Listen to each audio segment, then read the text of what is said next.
Hi, I'm here just to give a quick overview of how I learned to use the IBM Cognos analytics tool for project number 4. By no means there's so much more to the software. I'm not a professional in the software, but this is how I kind of navigate it to analyze the data set for the IT help desk data that was given to us. So you're going to log into your IBM Cognos tool, and the link was sent by the professor to log into the software.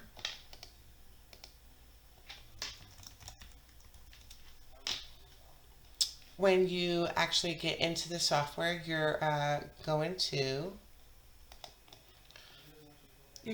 log in. I'm sorry, click right here for start your free. I was already logged in, so it's just taking me to a different launch page. But you'll follow the prompts to log in.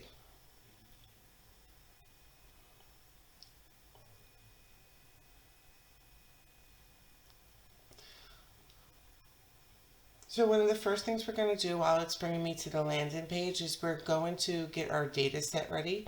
We're going to launch the trial right here. You're going to upload the file, your final project, the Excel sheet that you were working on.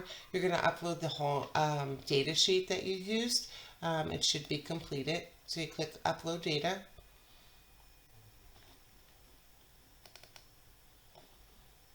I'm just going to replace the data because I already have it loaded in there. The first time it may take a little bit longer than what you're seeing right here. This is just because it's replacing the data. And once the file is uploaded, you're going to say Prepare Data. You can see your file sheet right here. You're going to say Select Tables.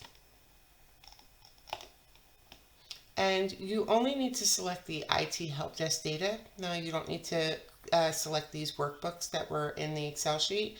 We're just going to select this right here and say OK. You can see right here on the left side pane that all your data fields were loaded in. And when you click on it, you can see it all pops up right here. When I got to this part right here, this is where it was a little bit tricky because I just was not understanding how to get this into graphs and how to analyze the data. So I actually went right here and I said New, and we're creating dashboards. You can select any dashboard you want. I'm just selecting a blank one. And now you can see you have your table right here. And what we're going to do is we're going to select a visualization to use. For right now, we're just going to select bar. You're going to be able to change these and modify these. And I'll show you in a little bit how to do that. So this is basically creating a chart like you would in Excel, but it works a little bit differently because it really helps you analyze the data a little bit more. You're going to select a source, and remember it's your content. We just uploaded that data file. So I'm going to add that in there. And now that's right here. If I click this right here, you'll see all the fields are back here. You can actually expand them so you can see a little bit deeper down. So now we're going to build the tables and the representation that we need for this project. And I'll show you what I mean by analyzing the data a little bit more. We're going to start out. What I did is I wanted to measure the satisfaction level of each IT technician. So what I did is I went over here and I found the IT owner. And we're going to manipulate this a little bit. I had to kind of play around with it. So the first time may not be perfect. And we're going to take the satisfaction and we're going to put it onto this axis right here. Once I drag those in, you can see they're right here.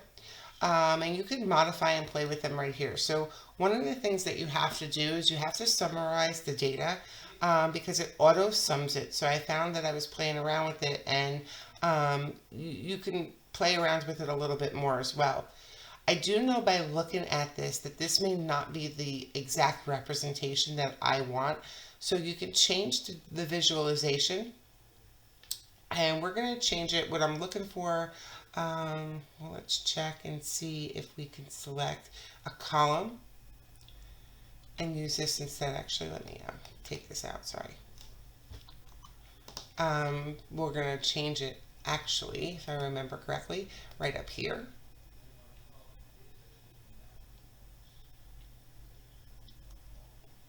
And we're looking for column. So you can see once I selected different, it changed. So now we have to play with the data a little bit more. We have to summarize it. If I go to IT owner, I'm going to want this to be, again, try count distinct. Now again, by looking at this, I'm like, okay, this doesn't look right. So remember this right side pane, you can drag and move your different axes to make it look right. So this is looking a little bit better. Actually, let's take it back.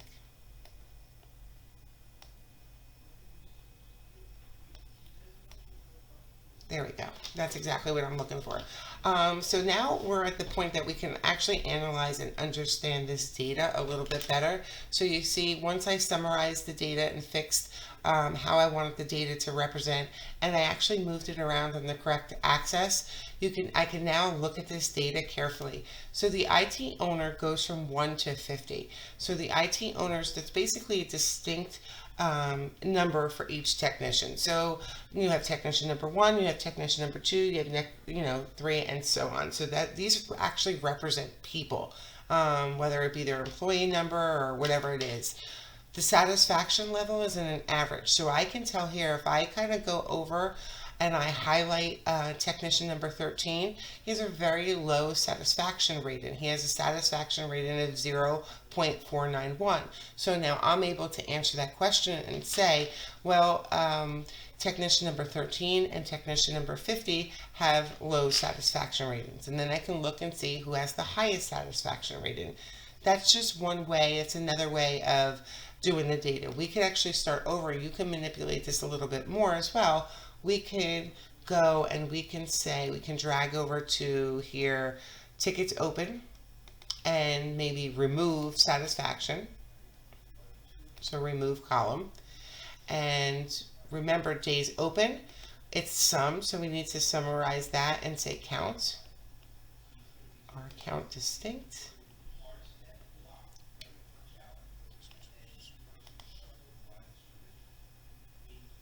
Okay, so on that one, it's an average again. So if I look at it and I'll say, okay, technician number 19, I'm going to highlight over it, has an average ticket day time of 8.293 days. So you can see how many days their average ticket times are open.